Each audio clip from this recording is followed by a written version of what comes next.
Hi అందరికీ నమస్తే. మనం ఒక 3 టాపిక్స్ గురించి మాట్లాడుకుందాం ఈరోజు. ఏంటంటే ఫస్ట్ వచ్చేసి ప్రైవేట్ ఫీల్డ్లో జాబ్స్ ఎలా ఉంటాయి. దాంట్లో నెంబర్ 1 వచ్చేసి ఫార్మా జాబ్స్, ఐటీ, బ్యాంకింగ్. నేను ఒక ఫార్మా ఎంప్లాయీనే. ఫార్మాలో ఎలాంటి సిచ్యువేషన్ ఫేస్ చేస్తామో, ఎలా ఉంటుంది, ఫస్ట్ ఫార్మా గురించి మాట్లాడుకొని దెన్ ఐటీ అండ్ బ్యాంకింగ్. దాని గురించి అంత నాలెడ్జ్ ఏం లేదు. ఓకే, ఉన్న దాంట్లో చెప్పేస్తాం. ఫార్మా జాబ్స్ ఎలా ఉంటాయంటే స్టార్టింగ్లో బాగానే ఉంటుంది, లర్నింగ్ స్టేజ్లో నేర్చుకోవాలి, బాగా మోటివేట్గా అన్నట్లు అనిపిస్తుంది, కొత్త ఇన్స్ట్రుమెంట్ యాడ్ చేస్తుంటాం, అలా ఉంటుంది. దెన్ కెమికల్ ఎక్స్పోజ్ అవ్వడం వల్ల మన లోపల ఎలాంటి రియాక్షన్ జరుగుతుందో మనకి తెలియదు. కొన్ని రోజులు అయినాక హెల్త్ ఇష్యూస్ రావడం చిన్నగా, దానివల్ల మన హెల్త్ ఎఫెక్ట్ అవుతుందని మనకు కూడా తెలియదు, ఆటోమేటిక్గా సిక్ అయిపోతాం. First point. సెకండ్ వచ్చేసి ఫార్మా కంపెనీలో వర్క్ చేసే ప్రతి ఒక్కరికి చెప్పేది ఏంటంటే కంపెనీ గురించి ఎక్కువ ఆలోచించవద్దు, స్ట్రెస్ తీసుకోవద్దు. ఆ స్ట్రెస్ తీసుకొని ఇంటికి వెళ్ళి అమ్మ నాన్న పైన చూపించడం, భార్య పైన చూపించడం, పిల్లల పైన చూపించడం కరెక్ట్ కాదు. అదే కోపం తీసుకుపోయి మన వాళ్ళ పైన చూపిస్తే మన బాండింగ్ అయిపోతుంది, రోజుకు దూరం అయిపోతుంది, ఫ్యామిలీ దూరం అయిపోతుంది, సింగిల్గా పోతాం. అలా కాకుండా ఎక్కువ స్ట్రెస్ తీసుకోకుండా కూల్గా వర్క్ చేసుకొని హెల్త్ని కాపాడుకుంటూ బ్యాలెన్స్ చేసుకుంటే ఓకే ఫార్మా జాబ్లో చేయగలుగుతాం.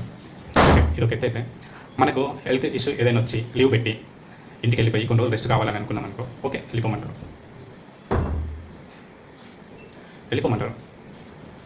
ఇంకా మనకు హెల్త్ ఎఫెక్ట్ అయిపోయి కొన్ని ఎక్కువ రోజులు లీవ్ తీసుకున్నాం అనుకో, జాబ్లో నుంచి తీసేస్తారు.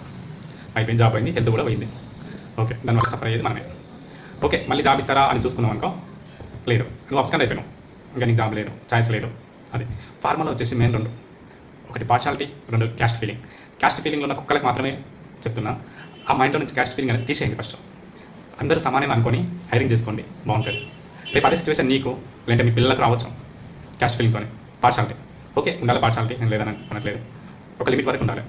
జాబ్ను నమ్ముకొని చాలామంది వస్తారు, నువ్వు క్యాస్ట్ ఫీలింగ్ పార్షాలిటీ చూపిస్తే మిగతా వాళ్ళు ఏమైపోవాలి? నిన్ను నమ్ముకొని నీ కంపెనీ నమ్ముకొని జాబ్ చేయడానికి వస్తారు కదా, వాళ్ళ కోసం మాత్రమే స్పెషల్గా చెప్తున్నా. మైండ్లో నుంచి క్యాస్ట్ ఫీలింగ్ పార్షాలిటీ అనేది తీసేయండి. నువ్వు చేసే పాపం పనులు ఈ జనరేషన్లో నీకే తగ్గుతాయి, నీ పిల్లలకు వాళ్ళకి అనేది ఏమి ఉంటుంది ఈ జనరేషన్లో. ఆ కర్మ అనేది కొన్ని రోజుల తర్వాత నీకే చూపిస్తుంది. నీది పర్మనెంట్ జాబ్ అని నీది కూడా కాదు, మేనేజ్మెంట్ లేదంటే సైట్ హెడ్ ఎవరైతే ఉన్నారో వాళ్ళు నువ్వు చెప్పినట్లు చేయాలి.